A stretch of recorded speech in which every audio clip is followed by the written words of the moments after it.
मागच्या फर्स्ट सेमिस्टरला संपूर्ण महाराष्ट्रातल्या विद्यार्थ्यांनी मी जो कम्युनिकेशन स्किल इंग्लिशची जी स्ट्रॅटेजी सांगितली होती त्याचा प्रचंड फायदा घेतला. मुलं पास तर झालेच, स्कोरिंग ही जबरदस्त आला.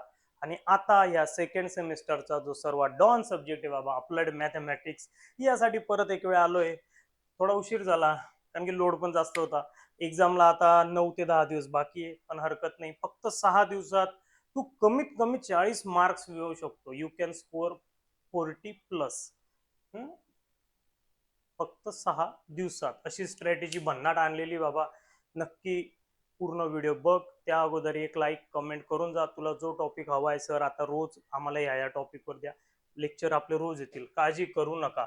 तर बघा बाबांनो, आपली जेन झी फेमस आहे त्याच फॉर्मॅटमध्ये मी लिहिलंय काहीतरी. तुमच्या कामाच्या गोष्टी तुम्ही ओळखून घेतल्या आहे. आणि सर्जिकल स्ट्राईक राहतो तसं आपला सर्जिकल स्टडी राहणार आहे. लाईक कमेंट अगोदर करा. आणि बघा आता मित्रांनो, थोडासा उलट जाऊया आपण. आतापर्यंत इंटिग्रेशन डेरिव्हेटिव्ह काहीच केलेलं नाही सर, काही फॉर्म्युले लक्षात येत नाही, पाहिलं चक्कर येतं. बाबा ऐनवेळेला ते खूप होणार पण नाही. तू उलट स्टडी कर. तू अगोदर युनिट 5 प्रोबॅबिलिटी डिस्ट्रीब्युशन सुरू कर. 3 मेथड आहे, तिघांचे असे युनिक वेगवेगळे फॉर्म्युले आहेत. या दोघांचा एकमेकांशी किंचितचा संबंध आहे, ते ओळखणं महत्वाचं आहे. डिफरन्स, नॉर्मल डिस्ट्रीब्युशन एकदम हटके आणि 6 मार्क्स फिक्स आहे. बघा मी आता जे दाखवते तुम्हाला, ज्या आता सर्व टॉपिकच्या पुढे जिथं येलो कलर मध्ये लिहिले, या येलो कलरचा मिनिंग आहे की त्या टॉपिकचा एक क्वेश्चन त्या मार्क्सला येणारच. एक्झामला तुमच्या 28 एप्रिलला दुपारून सांगायचं तुम्ही मला पेपर झाल्यानंतर 1 वाजता की अरे हे आलो. नॉर्मल डिस्ट्रीब्युशन सर्वात शेवटच्या क्वेश्चन मध्ये राहील, क्वेश्चन नंबर 6 मध्ये 6 मार्कलाच राहील. पॉइझन्स 4 मार्क्स फिक्स आहे. बायनोमियल हे 2 मार्क्सच्या पहिल्या लॉट मध्ये राहीलच. तो कॉइनचाच प्रॉब्लेम जवळपास येण्याची शक्यता आहे. आणि इथं काहीतरी दिसतंय अँड ऑर, म्हणजे आणखी एक येऊ शकतो किंवा नाही पण येऊ शकत. तो म्हणजे 4 मार्कचा बायनोमियलचा. बरं तो 4 नाही पण आला, हे पण काउंट केले तर हे युनिट आपल्याला 12 मार्क्स देऊन जाईल. तुम्ही एक दिवस सकाळी 8 वाजता सुरू केला, दुपारी 3 ते 4 वाजेपर्यंत तुझं होतंय लाखाय. हे तिन्ही मेथड होऊन जात आहे. तुझ्या ती सिन्सिअरिटी हवी. कोणते क्वेश्चन करायचे काळजी नको करू. आपल्या ऍपची लिंक आहे, डाउनलोड कर, तुझं नाव रजिस्टर कर, सर्व काही कर. फ्री कंटेंट मध्ये जा, याची क्वेश्चन बँक आहे, डाउनलोड कर. त्यातलेच क्वेश्चन येण्याची घनदाट शक्यता आहे. आणि एखादा क्वेश्चन वेगळा आला तर त्यासारखा येईल याची मला 100% खात्री. बाबांनो, एक्सपिरियन्स बोलताय ना आपला. हा, आणि IMP पण रिलीज होणार आहे थोड्या दिवसांनी या सेमेस्टरची, काळजी करू नका. 4th unit numerical method. 6 method आहे, पण नेमकी कोणती सर्वात महत्वाची तर तुम्हाला माहिती आहे, आपले गुरुदेव न्यूटन साहेब, न्यूटन रॅप्सन. 4 किंवा 6 एक क्वेश्चन येणारच आहे. आणखी बरं, आणखीपेक्षा त्या न्यूटन रॅप्सन मध्ये स्टार्टिंगला डेरिव्हेटिव्ह घ्यायची, नंतर फॉर्म्युल्यात ऍडजस्ट करणं थोडंसं ट्रिकी आहे. पण एकदा जर तुला ते इक्वेशन जमून गेलं का इटरेशन खूप सोपे. कितीही असू दे, 2 असू दे का 200 असू दे, त्यात एक लॉजिकल गोष्ट आहे ती समजून घ्यायला हवी. आणि तुम्हाला सर्व मेथड सर्व काही डिटेलमध्ये शिकायचं तर आपला कोर्स बाबा फुल लोडेड आहे. असा क्रॅश कोर्स नाही, थोडंसं टाइमपास देऊन दिलं. फुल लोडेड आहे, पूर्ण एक्सप्लेनेशन सहित आहे. तुम्हाला हवा आहे तर आपल्या हेल्पलाईन नंबरवर मेसेज किंवा कॉल करा. डिस्काउंट सुद्धा तुम्हाला देण्यात येईल. बरं, आणखी कोणती मेथड सर येईलच तर बाबा बायसेक्शन. 2 मार्क्सचा एक क्वेश्चन हमखास राहणारच आहे. So that the root lies between these 2 number. इंटरवलच्या दरम्यान रूट आहे एखाद्या इक्वेशनचा, अशा प्रकारचा तो क्वेश्चन आहे, तो येणारच आहे 1-2 मार्कला. आणि आणखी तुमचं नशीब फळफळलं तर बायसेक्शनचा आणखी एक प्रॉब्लेम 4 मार्कला आला तर देव पावला असं म्हणावं लागेल. पण याची शक्यता कमी म्हणून तो व्हाईट कलर मध्ये.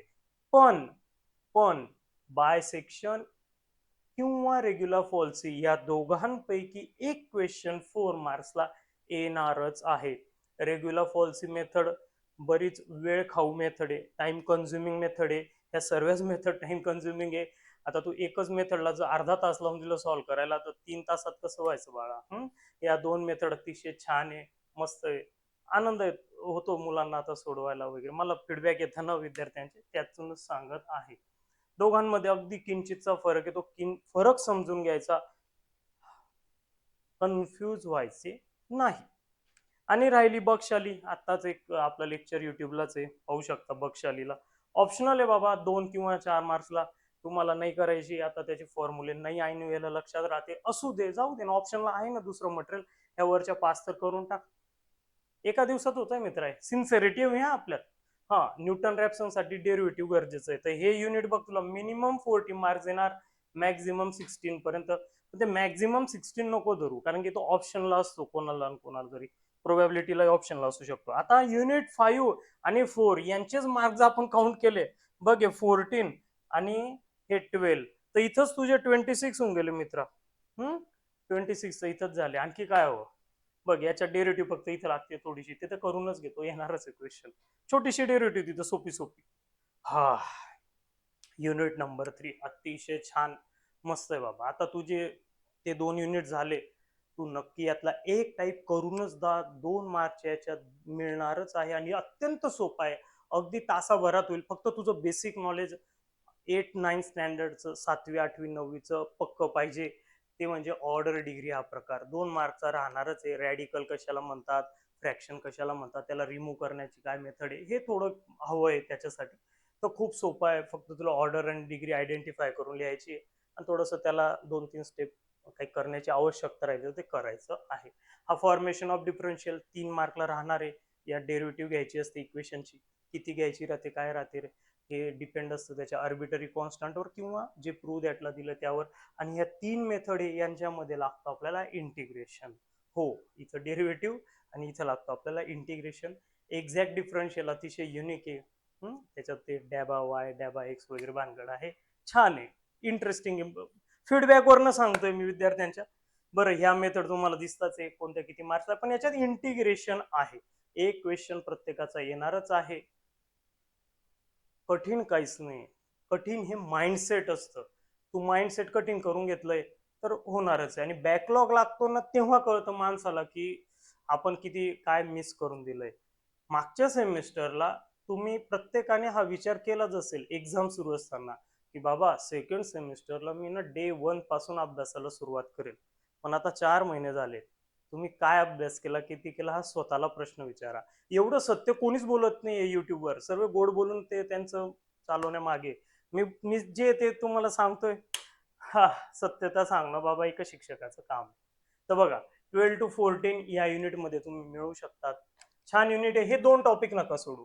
आता ज्यांचा M1 बॅकलॉग आहे, डेरिव्हेटिव्ह तर तू करणारच आहे मागच्या सेमचं, तर याच्यात फक्त डेरिव्हेटिव्ह ना बाबा या टॉपिक मध्ये ना, हा तर याच्यात डेरिव्हेटिव्ह नाही, इंटिग्रेशन नाही. इतका छान टॉपिक आहे 2 मार्क्स. हा, unit number 2, most most favourite, अगदी म्हणजे जेवढे माझे ऑनलाईनचे विद्यार्थी ऑफलाईनचे, युनिट टेस्ट मध्ये त्यांनी धमाका केला. काहींना फर्स्ट युनिट टेस्टला होता टॉपिक, काहींना युनिट टेस्ट 2ला होता, पण धमाका केला. यात बरेच टॉपिक आहे बरं का सेकंड युनिट मध्ये. जे फर्स्ट युनिटला आहे इनडेफिनाइट इंटिग्रेशनला, ते सर्व डेफिनाइट इंटिग्रेशनला आहेत. काही त्याच्या युनिक प्रॉपर्टीज पण आहे, आणि त्यावरही क्वेश्चन राहणारच आहे, पण मी मुद्दाम तो धरला नाही. मी काय सांगितले, 6 दिवसाची स्ट्रॅटेजी देत आहे तुम्हाला, 60 दिवसांची नाही. म्हणूनच ते धरलेलं नाहीये. पण हा एक टॉपिक असा आहे, किंग्स प्रॉपर्टी, फक्त 2 तासात होईल तुझे 6 मार्क्स पक्क्याची गॅरंटी आहे. याच युट्यूब चॅनलला, आपल्या बघ धनुसर युट्यूब चॅनलवर मेंबर्स ओनली मध्ये मी ते 2 लेक्चर अपलोड केले. एक अल्जेब्रिक आहे, एक ट्रिग्नोमेट्रिक आहे. ते 2 लेक्चर वारंवार बघ, आणखी सॉल्व कर, खूप फायदा होईल. आणि कोर्सच्या बाबतीत तुम्ही आता बोललोच, तर बघ, 6 ते 9 मार्क्स हा देऊ शकतो. 6 तर देणारच, 6 मार्क्स देणार आहे.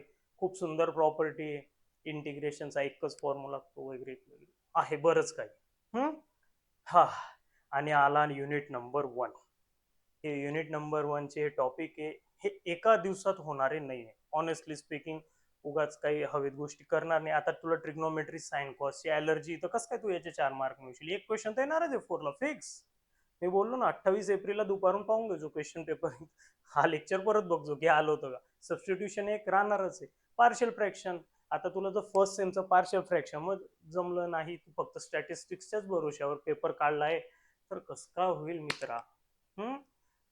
पण ठीक आहे, या सर्व टाईप मधला मी एक सजेस्ट, तुम्ही सांगणार की सर एक टाईप असं सांगा मी करून घेईल 4-5 तासात, 2-3 तासात, तर मी सजेस्ट करेन की पार्शियल फ्रॅक्शन कर. पण पार्शियल फ्रॅक्शन मध्ये सुद्धा असेही टाईप आहे जिथं सबस्टिट्यूशन लागतं. म्हणजे सबस्टिट्यूशन येणं तेवढंच महत्वाचं आहे आणि सबस्टिट्यूशनची भरपूर व्हरायटी आहे. असा एक साचा नाहीये, एक फॉर्मॅट नाही की तिथं टाकलं आणि आन्सर आलं. तो फॉर्मॅट जो फिक्स आहे तो बघितल्याबरोबर आयडेंटिफाय होतो की अरे हे तेच आहे आणि लगेच भराभरा करायचंय. तो टाईप म्हणजे हा इथे फिक्स टाईप. त्याच्यावर किती क्वेश्चन आहे? 4 4 3. 3 क्वेश्चन राहणारच आहे. एक फिक्स फॉर्मॅट आहे. 3 फॉर्मॅट त्यातला एक एक एक एक येतोच. डोकं जास्त वापरायचं काम नाही राहत. त्या फॉर्मॅटमध्ये जायचं राहतं. बरं, हे फर्स्ट युनिट मी सोडून दिलं. जाऊ दे तिकडं. मी म्हणजे तुम्ही बाबांनो जे आता तळ्यात मळ्यात आहेत, ज्यांचा अभ्यास नाही त्यांचा, पण त्यांनी जर हे बाकीचे युनिट्स केले, सेकंड युनिट ते फिफ्थ युनिट, तरी तुझे 44 मार्क्स काउंट होत आहेत.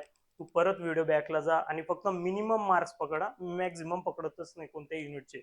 6 हा 12 हा 14 आणि हा 12 फक्त मिनिमम पकडले, मॅक्झिमम नाही, तरी 44 होत आहे आउट ऑफ 70. म्हणजे 50% पेक्षा 35 मार्क्स पेक्षा जास्त तू मार्क्स मिळवू शकतो.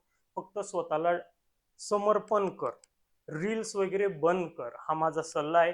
आणि मी फर्स्ट सेमला कम्युनिकेशन स्किलला इतकी तुम्हाला हेल्प केली, आताही करतोय, जे शक्य आहे ते सर्व करतोय. मित्रांनो, एक माझी रिक्वेस्ट आहे की पुढच्या सेमिस्टरला तुमचे जे ज्युनियर येतील, आता पुढचं सेम तुमचं सुरूच होईल जुलैमध्ये, तुम्ही सिनियर होणार आहात, आधीच कॉंग्रॅच्युलेशन करतो. तुमच्या ज्युनियर्सला आपलं चॅनल, आपले कोर्सेस नक्की सजेस्ट करा. थँक्यू.